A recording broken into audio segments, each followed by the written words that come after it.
आपको एक अद्भुत चरित्र सुनने को मिलेगा भक्तिमती श्री आनंदी बाई जी का। वृंदावन की रहने वाली श्री आनंदी बाई जी थी। इनके सेवित ठाकुर जी का नाम श्री आनंद वल्लभ था। तो दोस्तों, वात्सल्य भाव से ये सखी ठाकुर जी की पूजा करती थी और इनका मंदिर आज भी राधा वल्लभ घेरा में है। आप अवश्य ही दर्शन करके आए श्री आनंदीबाई जी के और श्री आनंद वल्लभ जी महाराज के।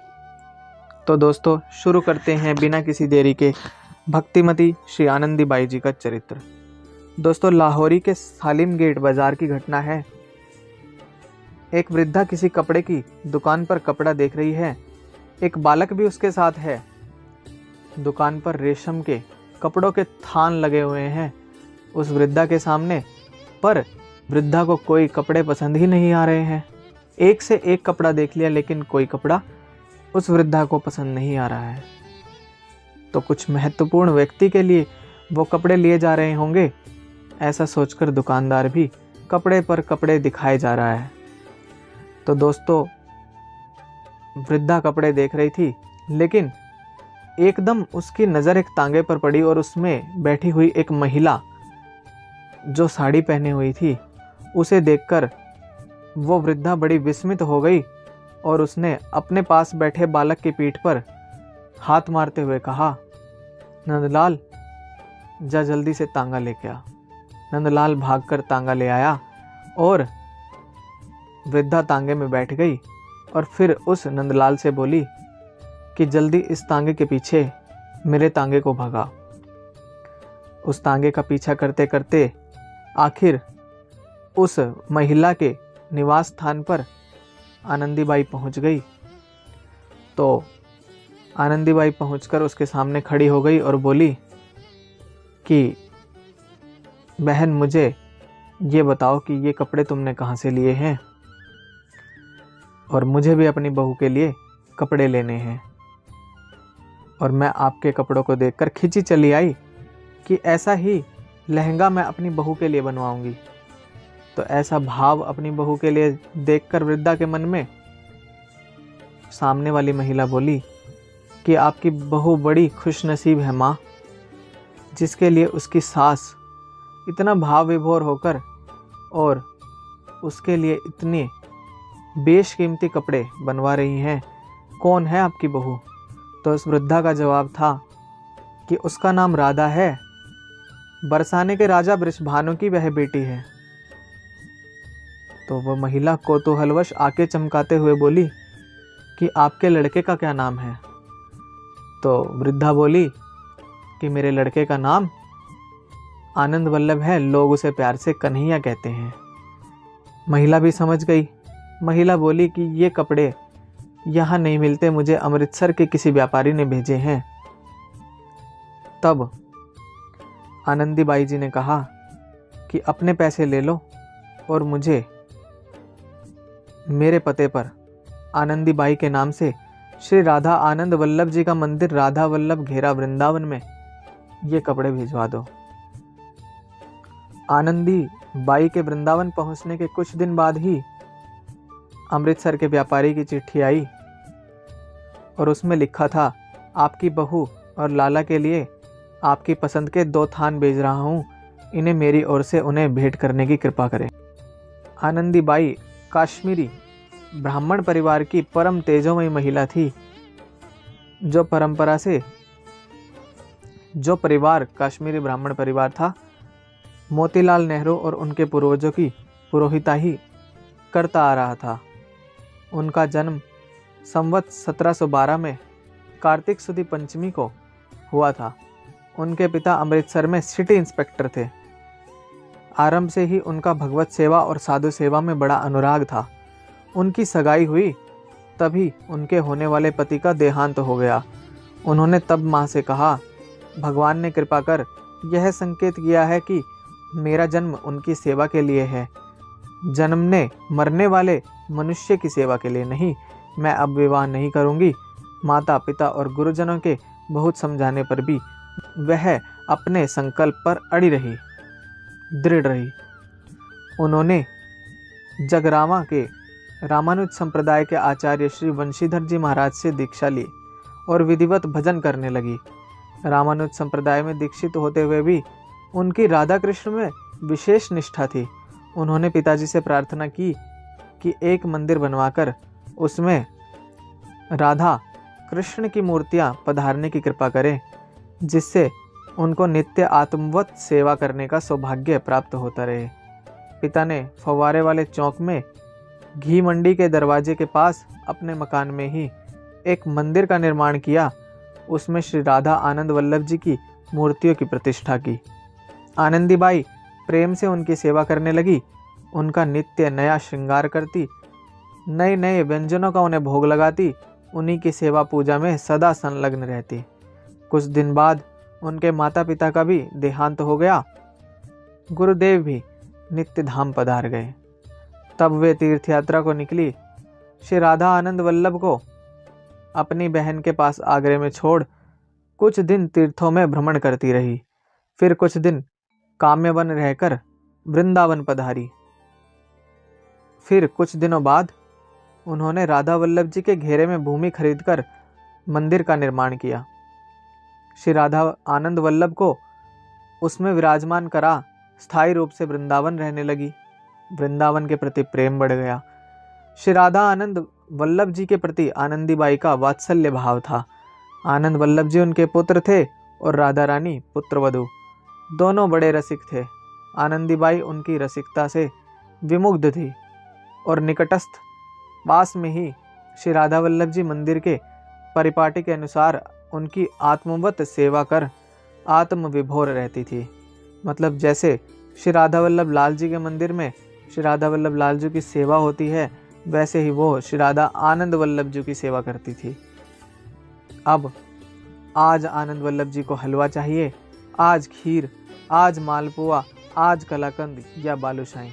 आज वे राजा बनेंगे, आज ग्वारिये का वेश धारण कर गाय चराने जाएंगे, आज कहीं जाएंगे, आज नाग नाथेंगे, आज रास करेंगे, आज जलकेली करेंगे। उनकी वेशभूषा और साज सज्जा भी आज सब उन्हीं के अनुरूप रहेगी। जैसा वे चाहते हैं वैसे ही उनकी साज सज्जा रहेगी। आज वे अमुक गायक का गान सुनने को मचल रहे हैं तो आज अमुक वादक का वाद्य सुनने का हट कर रहे हैं। आज राधा मचल रही है कि पहनेगी तो नई साड़ी पहनेंगी, नहीं तो पहनेंगी ही नहीं। आज उनका फूलों के श्रृंगार का मन है तो आज जल विहार का और आज नौका विहार का। आनंदीबाई बड़े प्रेम से दोनों के नाज नखरे उठाती थी। दोनों की नित्य नए नए साज श्रृंगार में सेवा करती थी। नई नई छवि देखकर अपने कोटि कोटि प्राण उन पर न्योछावर करती थी। उनके समकालीन रसिक संत श्री रूप माधुरी शरण ने उनके संबंध में यह कवित्त लिखा। श्री रूप माधुरी शरण जी की वाणी में यह तीसरा चौथा कवित्त है। भक्त आनंदी बाई रसिकन सुखदाई, श्यामा शाम ने पठाई, सेवा सुख सरसाने को, लाल लली को लड़ावे, बहु भांति सो झुलावे, खेल होरी को खिलावे, वारे तन मन प्राण को, जाके नेक नहीं मान, हिये दीनता प्रधान, बानी प्रेम रस खान, नशा प्रेम की छकान को, छवि शाम जू की एक, प्राण वारे देख देख, जाकी महिमा अलेख, हिये धरी लेव ध्यान को। तो ऐसी रूप माधुरी शरण जी की वाणी है, उनमें आनंदीबाई का जिक्र आया है। आनंदीबाई के मंदिर की सेवा परिपाटी और उनके ठाकुर की नित्य नई मधुरिमा की ख्याति चारों ओर फैल गई। वृंदावन के दर्शनीय मंदिरों में श्री राधा आनंदी वल्लभ मंदिर की गणना की जाने लगी। दूर दूर से दर्शनार्थी दर्शन करने आने लगे। एक बार पंडित मोतीलाल नेहरू और उनकी पत्नी आए और श्री आनंदी वल्लभ जी को एक सुंदर मोतियों की माला भेंट कर गए। उस दिन उस माला को लेकर श्री आनंद वल्लभ जी की अपूर्व शोभा निहार आनंदीबाई पूरे आनंद मग्न हो रही थी। एक दिन जब एक दर्शनार्थी दर्शन करके जाने लगा, आनंदीबाई ने नंदलाल से कहा, तू इनके पीछे पीछे जा, देखे जाते कहाँ हैं, पर यदि ये तुझे देख ले और लौटने को कहे तो वहीं से लौट आना। नंदलाल जी उनके पीछे पीछे गए। मोती झील के पास, वृंदावन में मोती झील है जो, उसके पास उन्होंने मुड़कर उनकी ओर देखा और लौट जाने को कहा। जब वे लौटकर आए, आनंदीबाई जी ने पूछा, तूने क्या उनमें कोई विशेषता देखी? नंदलाल जी ने कहा, देखो, मैंने उनके अंदर विशेषता देखी है। उनकी परछाई पृथ्वी पर नहीं पड़ती थी। जो पलकें हैं आंखों की, वो भी नहीं झपकती थी। आनंदीबाई ने कहा, वे इच्छाधारी थे, इच्छानुरूप शरीर धारण करने की सामर्थ्य रखते थे। इस प्रकार न जाने कौन कौन किस रूप में आनंद वल्लभ जी के दर्शन करने आया करते। आनंद वल्लभ जी में जो दर्शन थे वो बड़े ही मनोहर थे। और आनंद वल्लभ जी की सेवा में आनंदीबाई के अंतरंग सहायक थे रसिक संत श्री किशोरीदास बाबा जी, जिनको सिद्ध श्री नित्याशरण नंद जी अवधूत भी कहा जाता है। वे उनके संपर्क में आ गए थे। आनंद वल्लभ जी के बाद उन्हीं को वे अपना दूसरा पुत्र मानती थी। वे आनंदीबाई जी के मंदिर के निकट दाऊ जी के मंदिर में रहते थे और वो खाना बनाने में और फूल सेवा में बड़े निपुण थे। आनंद वल्लभ जी की रसोई और उनकी फूल सेवा का काम अधिकतर वे संत ही करते थे। एक दिन उन्होंने आकर देखा कि आनंदीबाई मंदिर के बाहर बैठी रो रही है। उन्होंने पूछा, माँ क्या बात है, क्यों दुखी हो रही हो? वे बोली, क्या करूं बेटा, आज लाली बड़ी मचल रही है। कल बन्नू मुंशी की दुकान पर साड़ी देखने गई थी। एक साड़ी बहुत कीमती थी, उसे छोड़ आई, दूसरी ले आई। उसे नहीं पहन रही है राधा रानी, जितनी बार पहनाती हूँ उतार देती है। कहती है मैं तो वही साड़ी पहनूंगी जिसे तू छोड़ आई थी। तो इसमें दुखी होने की क्या बात है? माँ, मैं जाकर वही साड़ी ले आता हूँ। किशोरीदास बाबा गए और बन्नू मुंशी की दुकान से वह साड़ी ले आए। जो पैसे थे, साड़ी के पैसे सेठ हरगुलाल जी के नाम लिखाए। माँ ने राधा रानी को साड़ी पहनाई। उन्होंने झट बड़े कलात्मक ढंग से पहन ली। माँ और दर्शनार्थी देखकर बहुत प्रसन्न हुए। सेठ हरगुलाल जी आनंदीबाई की बहुत सेवा किया करते थे। उन्होंने दुकानदारों से यह कह रखा था, आनंदीबाई जी को जिस चीज़ की ज़रूरत हो मेरे नाम पर दे दिया करो। आनंदीबाई आनंद वल्लभ को जब जिस चीज़ की ज़रूरत होती उनके नाम से उधार ले आती और पीछे कर्ज चुकाती रहती। आनंदीबाई पर कर्ज इसलिए रहता कि उनके खर्चे की कोई सीमा न थी। श्री राधा आनंद वल्लभ की सेवा के अतिरिक्त संत सेवा भी वे नित्य प्रेम से किया करती थी। 10-15 संत तो नित्य उनके स्थान पर प्रसाद पाया ही करते थे। उनका दरवाज़ा संतों के लिए सदा खुला रहता। जो जिस समय आ जाता उसी समय उसके लिए प्रसाद की व्यवस्था की जाती। उनके मंदिर के निकट राधा वल्लभ जी का प्राचीन मंदिर है, जिसके खाली पड़े विशाल कक्ष में साधु संत प्रायः रात्रि में आकर विश्राम करते हैं। आनंदीबाई नित्य रात्रि में अपने मंदिर का दरवाज़ा बंद करने के पूर्व उस मंदिर का चक्कर लगाती। यदि वहाँ कोई भूखा साधु या भिखमंगा पड़ा होता तो उसे खिलाए बगैर स्वयं प्रसाद ग्रहण न करती। आनंद वल्लभ जी के दरबार में गायक और वादक पूरे समाज गायन करते थे। छोटा लाल जी और बड़े लाला जी नाम के मथुरा के प्रसिद्ध सितारिये और टटिया स्थान के बाबा श्री कुंज बिहारी दास जी जैसे प्रसिद्ध समाज गायक अपनी अपनी कलाओं से श्री राधा आनंद वल्लभ का मनोरंजन किया करते। आनंदीबाई उनकी भी पर्याप्त सेवा करती थी। आनंदी वल्लभ जी के कीमती से कीमती शाल दुशाले उपहार में उन्हें देने में तनिक भी संकोच न करती थी।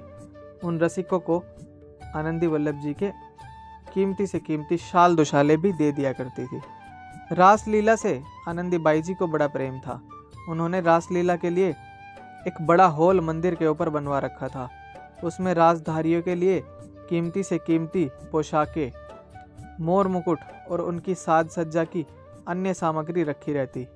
रासलीला की अच्छी से अच्छी मंडलियों का रास वहाँ हुआ करता था। यह सारा काम कर्ज से चला करता। आनंद वल्लभ जी किसी न किसी भक्त को प्रेरणा देकर उनके कर्ज चुकाने की व्यवस्था कर दिया करते थे। कर्ज चुकाने के लिए धन एकत्र करने के उद्देश्य से आनंदीबाई को अमृतसर और लाहौर आदि स्थानों की कभी कभी यात्रा करनी पड़ती थी। पर आनंद वल्लभ जी को आनंदीबाई का उन्हें छोड़कर कहीं जाना अच्छा नहीं लगता था। वे किसी न किसी बहाने उन्हें शीघ्र लौट आने को विवश कर देते। एक बार वे हरिद्वार गई हुई थी आनंद वल्लभ जी ने स्वप्न में आकर उनसे कहा, माँ, पुजारी हलवे का भोग नहीं लगाता, तुम शीघ्र लौट आओ। वे उसी दिन हरिद्वार से लौट आई। आकर मालूम हुआ कि सचमुच पुजारी ने कई दिन प्रातः हलवे का भोग नहीं लगाया। हलवे के आनंदी वल्लभ जी बड़े शौकीन थे। कभी कभी रात 2 बजे माँ से कहते, माँ बड़ी भूख लगी है, उठ हलवा बना दे। माँ उसी समय उठती और नहा धोकर उनके लिए हलवा बनाती। वे अपने ठाकुर जी की सारी सेवाएं स्वयं ही करती थी। ज़्यादातर केवल बाबा किशोरी दास जी उनकी सहायता किया करते, पर संत सेवा के कारण उन्हें ठाकुर सेवा के लिए कभी कभी अवकाश न मिल पाता। इसलिए वे मंदिर में एक पुजारी भी रखती। पुजारी से जब भोग में चूक हो जाती तो आनंद वल्लभ जी माँ से शिकायत करने में न चूकते। एक बार जाड़े के दिनों में पुजारी ने ठाकुर जी को शयन कराया, पर वह रजाई उड़ाना भूल गया। आनंद वल्लभ जी ने माँ से कहा, माँ बड़ी ठंड लग रही है, रजाई उड़ा दो। माँ उसी समय शैया से उठी, स्नान आदि करके मंदिर में गई तो उन्हें बड़ा दुख हुआ कि सचमुच पुजारी ने रजाई नहीं उड़ाई थी। क्या आनंद वल्लभ जी स्वयं रजाई नहीं ओढ़ सकते थे? माँ को सोते से जगाने की ऐसी क्या आवश्यकता थी? उन्हें ओढ़ सकते थे, पर माँ के लाडले बेटे थे ना। उन्होंने माँ के हाथ से रजाई ओढ़ी है। माँ के हाथ से रजाई ओढ़ने में जितना सुख मिलता था, वो स्वयं के हाथों से रजाई ओढ़ने में नहीं मिलता था। और तब वे अपने हाथों से ओढ़ने का कष्ट भी नहीं करते थे। उनका तो आविर्भाव ही माता को सुखी करने के लिए हुआ था। इस रूप में उनकी माँ आनंदी बाई प्रेम सेवा सुख का आस्वादन करने की जितनी सुविधा थी, सब अपने ठाकुर पर लौटा देती। माँ उठाएगी तो उठेंगे, माँ उड़ाएगी तो ओढ़ेंगे, माँ जगाएगी तो जागेंगे, माँ नहलाएगी तो नहाएंगे, और माँ खिलाएगी तो खाएंगे, और माँ पिलाएगी तो पिएंगे। पर केवल माँ ही बेटा बहू के लिए सब कुछ करती हो और बेटा बहू उनके लिए कुछ न करते हो, ऐसा नहीं है। बेटा बहू भी आवश्यकता पड़ने पर उनकी सेवा के लिए वैसे ही प्रस्तुत रहते थे जैसे कि लौकिक जगत में एक बेटा और बहू अपने सास ससुर के लिए या अपने माता पिता के लिए उपस्थित रहते हैं। एक बार वे 8 दिन तक बीमार मंदिर के ऊपर वाले कमरे में पड़ी रही। माँ कहती रहती थी, बेटा तुम दोनों ऊपर क्यों आ गए? लोगों ने इस बात को सुन लिया। मुझे छुओ नहीं, देखो मैं 8 दिन से नहाई नहीं हूँ। उस समय कमरे में और कोई नहीं था। लोग समझे माँ ऐसे ही बक रही है। पर उसी दिन वे स्वस्थ हो गई और नहा धोकर ठाकुर सेवा करने लगी। तब वे समझे कि राधा आनंद वल्लभ अवश्य ऊपर गए थे और माँ को स्पर्श किया, तभी वे एकदम स्वस्थ हो गई। माता के चरण दबाने का काम दोनों बेटा और बहू किया करते थे। माता मना कर, फिर भी आनंदी बाई जी के चरण श्री आनंद वल्लभ लाल जी और श्री राधा रानी जी जरूर दबाते थे। तो वृद्धावस्था को प्राप्त होने के कुछ दिनों बाद आनंदी बाई जी ने नित्य धाम में प्रवेश किया। संवाद पाते ही सारा वृंदावन उमड़ गया। अपार जनसमूह की कीर्तन ध्वनि के साथ उनके पार्थिव शरीर को यमुना तट पर ले जाया गया। उन्हें अग्नि कौन दे, इस पर विचार हो रहा था। उसी समय एक कन्या सामने आई और बोली, मैं इनके कुंबे की हूँ, अग्नि मैं दूंगी। उसने अग्नि दी। उसके कुछ ही पल बाद वह फिर किसी को न दिखी। कई दिन तक भक्तों में चर्चा होती रही, कौन थी वह कन्या जिसने अग्नि दी, कहाँ से आई थी, कहाँ चली गई। तो इतना तो आप भी समझ सकते हैं कि वह कन्या कौन थी। मुझे बताने की आवश्यकता नहीं है। अब वह कन्या कौन थी, इस बारे में आप कमेंट करके नीचे बताएं कमेंट बॉक्स में। तो दोस्तों, ऐसी थी आनंदी बाई जी। यदि आप वृंदावन जाते रहते हैं तो राधा वल्लभ जी के पुराने मंदिर के पास श्री आनंदी बाई जी का मंदिर है। उस मंदिर के दर्शन, उस विग्रह के दर्शन जरूर करके आए। वहाँ ठाकुर जी खेले हैं, उसके साथ ठाकुर जी का बहुत जुड़ाव है। तो ऐसे प्रिय ठाकुर श्री आनंदी वल्लभ लाल जी का दर्शन आप जरूर करके आएँ। श्री राधा वल्लभ मंदिर में भी किसी से पूछ सकते हैं आप, श्री राधा आनंदी वल्लभ जी का मंदिर कहाँ है, लोग आपको सहज ही बता देंगे। तो इस बार दर्शन करके आए तो अपनी लिस्ट में ज़रूर श्री राधा आनंदी वल्लभ मंदिर का भी नाम जोड़ ले। तो दोस्तों, ऐसी थी आनंदी बाई माता, भक्तिमती आनंदी बाई का ये चरित्र था। तो मिलते हैं आपको अगले चरित्र में, तब तक के लिए राधा वल्लभ श्री हरिवंश।